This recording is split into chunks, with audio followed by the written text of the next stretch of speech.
ಜೈ ಶ್ರೀ ಕೃಷ್ಣ ಸ್ನೇಹಿತರೆ. ಕೃಷ್ಣನ ನುಡಿಗಳು ಯೂಟ್ಯೂಬ್ ಚಾನಲ್ಗೆ ತಮ್ಮೆಲ್ಲರಿಗೂ ಸ್ವಾಗತ. ಸ್ನೇಹಿತರೆ, ನೀವೆಂದಾದರೂ ಈ ಪ್ರಶ್ನೆಯನ್ನು ನಿಮ್ಮೊಳಗೆ ಕೇಳಿಕೊಂಡಿದ್ದೀರಾ? ನಮ್ಮ ಜನ್ಮಕ್ಕೂ ಮೊದಲೇ ನಮ್ಮ ಮರಣದ ಸಮಯ ಮತ್ತು ನಮ್ಮ ಆಯುಷ್ಯವನ್ನು ಯಾರಾದರೂ ಬರೆಯಿಟ್ಟಿರುತ್ತಾರೆಯೇ? ನಾವು ಬದುಕುತ್ತಿರುವ ಈ ಜೀವನ ನಿಜವಾಗಿಯೂ ನಮ್ಮ ಕೈಯಲ್ಲಿದೆಯೇ? ಅಥವಾ ಎಲ್ಲವೂ ಈಗಾಗಲೇ ವಿಧಿಯ ಪುಸ್ತಕದಲ್ಲಿ ಬರೆಯಲ್ಪಟ್ಟಿದೆಯೇ? ಇವು ಸಾಮಾನ್ಯ ಪ್ರಶ್ನೆಗಳಲ್ಲ ಸ್ನೇಹಿತರೆ. ಇವು ಮಾನವ ಜೀವನದ ಅತ್ಯಂತ ಗಂಭೀರ ಮತ್ತು ರಹಸ್ಯಮಯ ಪ್ರಶ್ನೆಗಳು. ನಾವು ದಿನವೂ ಓಡುತ್ತಿದ್ದೇವೆ, ಹಣಕ್ಕಾಗಿ, ಯಶಸ್ಸಿಗಾಗಿ, ನಮ್ಮ ಕನಸುಗಳಿಗಾಗಿ. ಆದರೆ ಒಂದು ಕ್ಷಣ ನಿಂತು ಯೋಚಿಸಿದ್ರೆ, ನಮ್ಮ ಜೀವನದ ಅಂತಿಮ ಗುರಿಯೇನು? ನಾವು ಎಲ್ಲಿಗೆ ಹೋಗುತ್ತಿದ್ದೇವೆ? ಮತ್ತು ಯಾವ ಕ್ಷಣದಲ್ಲಿ ಈ ಜೀವನ ಮುಗಿಯುತ್ತದೆ ಎಂಬುದು ನಮಗೆ ಗೊತ್ತಿದೆಯೇ?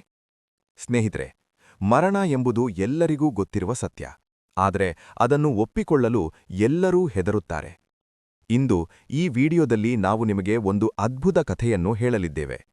ಈ ಕಥೆ ಕೇವಲ ಕಥೆಯಲ್ಲ, ಇದು ಜೀವನದ ಒಂದು ಆಳವಾದ ಸತ್ಯವನ್ನು ಬಿಚ್ಚಿಡುತ್ತದೆ. ಮರಣವನ್ನು ಯಾರೂ ತಪ್ಪಿಸಲು ಸಾಧ್ಯವಿಲ್ಲ. ವಿಧಿಯ ಮುಂದೆ ಯಾರೂ ದೊಡ್ಡವರಲ್ಲ. ಆದರೆ ಇದರ ಅರ್ಥ ಏನು? ಎಲ್ಲವೂ ಬರೆಯಲ್ಪಟ್ಟಿದೆಯೇ? ನಾವು ಏನೂ ಮಾಡಬೇಕಾಗಿಲ್ಲವೇ? ಇಲ್ಲ ಸ್ನೇಹಿತರೆ, ಇದೇ ಸ್ಥಳದಲ್ಲಿ ಜೀವನದ ನಿಜವಾದ ಅರ್ಥ ಶುರುವಾಗುತ್ತದೆ. ಭಗವಾನ್ ಶ್ರೀಕೃಷ್ಣರು ಹೇಳುತ್ತಾರೆ, ನೀನು ಕರ್ಮ ಮಾಡು, ಫಲದ ಬಗ್ಗೆ ಚಿಂತಿಸಬೇಡ. ಅಂದರೆ ನಮ್ಮ ಕೈಯಲ್ಲಿ ಕೇವಲ ನಮ್ಮ ಕರ್ಮ ಮಾತ್ರವಿದೆ. ಫಲ, ಸಮಯ ಮತ್ತು ಮರಣ ಇವು ಎಲ್ಲ ದೇವರ ಅಧೀನದಲ್ಲಿವೆ. ಈ ಜೀವನ ಒಂದು ರಂಗಮಂಚದಂತೆ. ನಾವೆಲ್ಲರೂ ನಟರು. ಪ್ರತಿಯೊಬ್ಬರಿಗೂ ಒಂದು ಪಾತ್ರವಿದೆ. ಯಾರಾದರೂ ಬೇಗ ಹೋಗುತ್ತಾರೆ, ಯಾರಾದರೂ ಹೆಚ್ಚು ಕಾಲ ಉಳಿಯುತ್ತಾರೆ. ಆದರೆ ಅಂತಿಮವಾಗಿ ಎಲ್ಲರೂ ಹೋಗಲೇಬೇಕು. ಹಾಗಾದರೆ ಪ್ರಶ್ನೆ ಏನು ಗೊತ್ತೇ?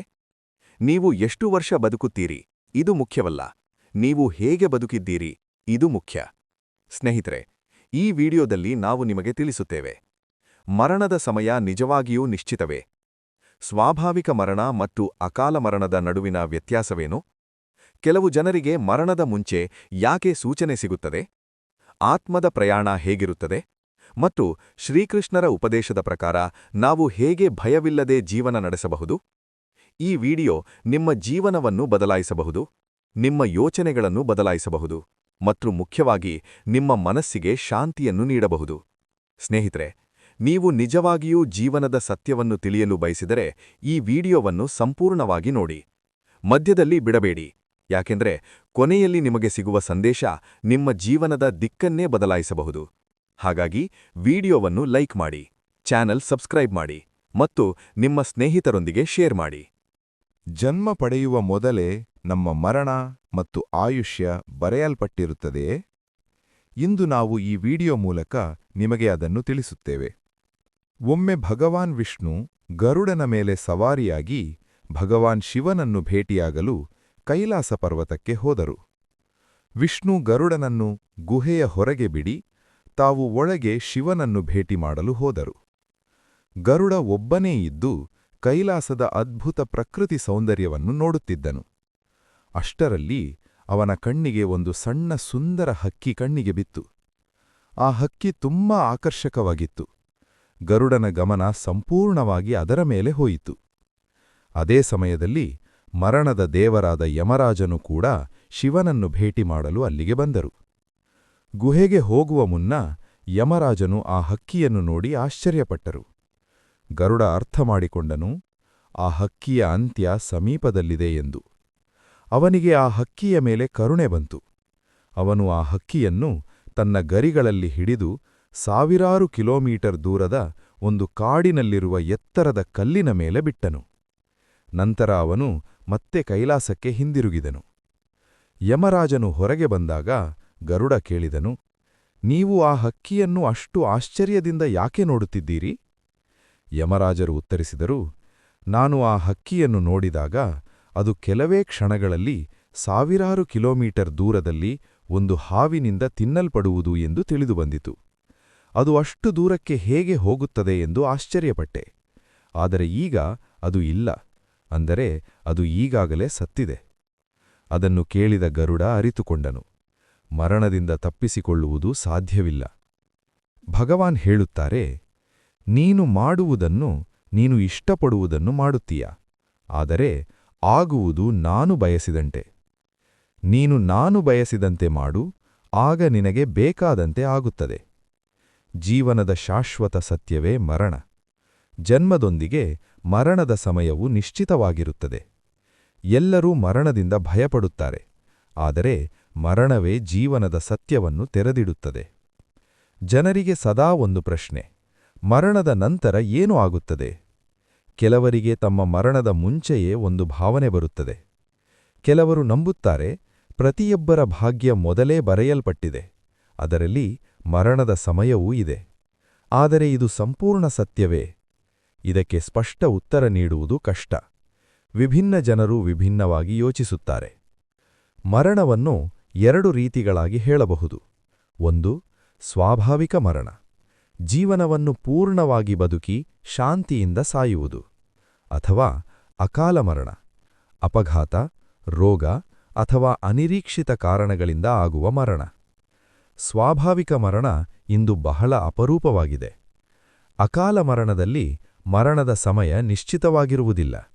ಉದಾಹರಣೆಗೆ, ಅಪಘಾತ, ವಿಷ ಸೇವನೆ. ನಮ್ಮ ಜಾತಕದಲ್ಲಿ ಕೆಲವು ಸೂಚನೆಗಳಿರುತ್ತವೆ, ಆದರೆ ಮರಣದ ನಿಖರ ಸಮಯ ತಿಳಿಯುವುದಿಲ್ಲ. ಅಪೂರ್ಣ ಆಸೆಗಳೊಂದಿಗೆ ಸತ್ತವರು ಮುಕ್ತಿ ಪಡೆಯದೆ ಅಲೆದಾಡುತ್ತಾರೆ ಎಂದು ಹೇಳಲಾಗುತ್ತದೆ. ನಂತರ ಅವರು ಪುನರ್ಜನ್ಮ ಪಡೆಯುತ್ತಾರೆ. ಶ್ರೀಕೃಷ್ಣ ಹೇಳುತ್ತಾರೆ, ಆಗಬೇಕಾದದ್ದು ಆಗೇ ತೀರಬೇಕು. ಭಗವಾನ್ ಶ್ರೀರಾಮ ಮತ್ತು ಶ್ರೀಕೃಷ್ಣರ ಜೀವನವು ಸಂಕಷ್ಟಗಳಿಂದ ತುಂಬಿತ್ತು. ಅವರು ದೇವರಾಗಿದ್ದರೂ ಮಾನವರಂತೆ ಬದುಕಿ ನಮಗೆ ಪಾಠ ಕಲಿಸಿದರು. ಶ್ರೀರಾಮರು ನಮಗೆ ಧೈರ್ಯ, ಸಹನೆ, ಸತ್ಯ ಮತ್ತು ಕರ್ತವ್ಯದ ಮಹತ್ವವನ್ನು ಕಲಿಸಿದರು. ಶ್ರೀಕೃಷ್ಣರು ನಮಗೆ ಕರ್ಮಯೋಗವನ್ನು ಕಲಿಸಿದರು, ಅಂದರೆ ಫಲದ ಬಗ್ಗೆ ಯೋಚಿಸದೆ ಕರ್ಮ ಮಾಡಬೇಕು. ಈ ಲೋಕ ನಾಶವಾಗುವಂಥದ್ದು. ಎಲ್ಲವೂ ಒಂದಿನ ನಾಶವಾಗುತ್ತದೆ. ಆತ್ಮ ಮಾತ್ರ ಶಾಶ್ವತ. ಹಳೆಯ ಬಟ್ಟೆಯನ್ನು ಬಿಟ್ಟು ಹೊಸದನ್ನು ಧರಿಸುವಂತೆ ಆತ್ಮವು ಹಳೆಯ ದೇಹವನ್ನು ಬಿಟ್ಟು ಹೊಸ ದೇಹವನ್ನು ಪಡೆಯುತ್ತದೆ. ಶ್ರೀಕೃಷ್ಣ ಹೇಳುತ್ತಾರೆ, ನೀನು ಏನು ಕಳೆದುಕೊಂಡೆ? ನೀನು ಏನು ತಂದೆ? ನೀನು ಏನು ಸೃಷ್ಟಿಸಿದೆ?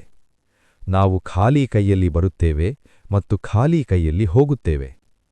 ಈ ಲೋಕದಲ್ಲಿ ನನ್ನದು ಎನ್ನುವುದು ತಪ್ಪು ಭಾವನೆ. ಇಂದು ನಿನ್ನದು ಎಂದಿರುವುದು ನಾಳೆ ಇನ್ನೊಬ್ಬರದಾಗುತ್ತದೆ.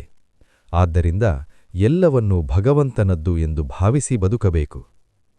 ಭಗವಂತನ ಶರಣಾಗತಿ.